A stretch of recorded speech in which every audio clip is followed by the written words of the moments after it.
Eh, jadi istilahnya menyambungkan bagaimana antara satu sama lain saling terhubung, bisa saling paham, saling mengerti dan saling menerima tentunya. Saya masih kurang paham di sini dan menurut saya masih janggal ya. Di sini tuh masih tidak bisa dibedakan antara siapa yang ada kritikan dan saran.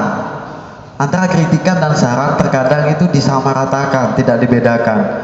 Jadi ketika kita menerima kebijakan dari atasan, seperti disinggung tadi, seperti kegiatan BEM ini tidak ada bedanya dengan pengurus pesantren.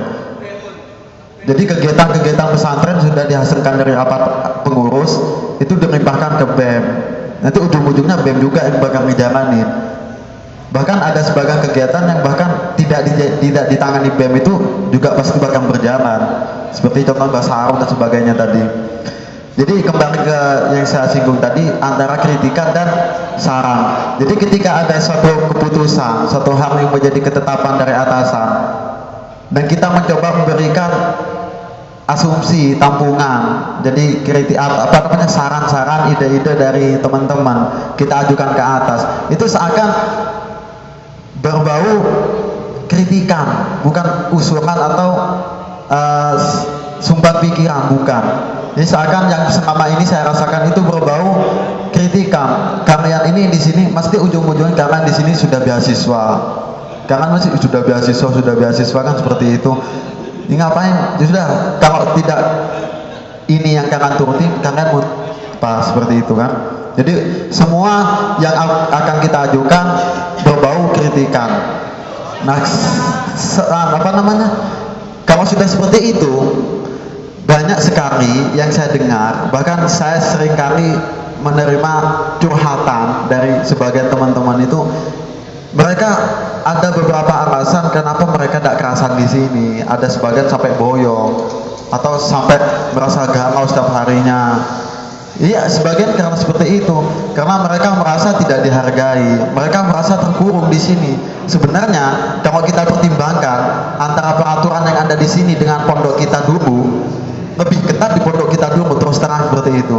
Jadi ketika dari pondok saya sendiri, bawa HP itu gak boleh, bawa laptop, komputer itu gak boleh, keluar kemana-mana gak boleh. Bawa cewek, apalagi cewek, Bung Jack, apalagi.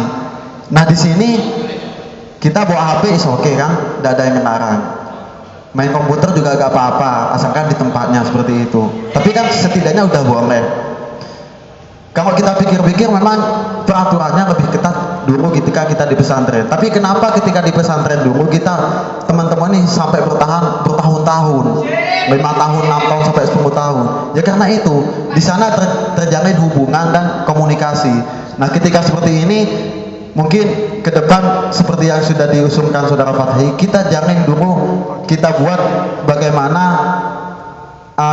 dari atas dan ke bawah, dari bawah ke atas tuh nyambung dulu. Jadi ketika kita punya ide itu tidak dianggap kritikan. Nah ini memang hal yang sangat berat untuk kita ajukan ke atas, karena mungkin ini berbau kita seakan menentang, seakan ya, kalaupun itu tidak pernah terlintas di benak kita. Seperti itu. Terima kasih. Ya, berikutnya saudara Fathi, kita tadi sudah ada 2 opsi. Yang pertama mungkin dari pendekatannya lewat hiburan, yang kedua pendekatannya langsung ke atasan. Gimana pendapat saudara Fathi? Ya sudah jelas. Yang saya pahami dari pertanyaan saudara Mujib adalah bagaimana mengantisipasi anak-anak yang boyong ya. Saya kira dengan banyaknya program-program yang melibatkan teman-teman juga, seperti program-program bagaimana teman-teman bikin organisasi sendiri yang senang ceramah, misalkan kita buat ceramah, mereka harus kreatif sendiri bagaimana bikin ceramah dan bikin klub sendiri, kemudian diajukan ke BEM. Nah itu akan menjadi anak buahnya BEM, katakanlah anak badan bawahannya BEM, dan itu dengan banyaknya kegiatan-kegiatan itu akan menghilangkan kebosanan, yang kebosanan itu menimbulkan boyong seperti itu. Kita tidak bisa memaksakan teman-teman yang rajin seperti yang tiap hari baca buku itu seperti saudara Ma'mun atau teman-teman yang lain. Kita tidak bisa seperti itu.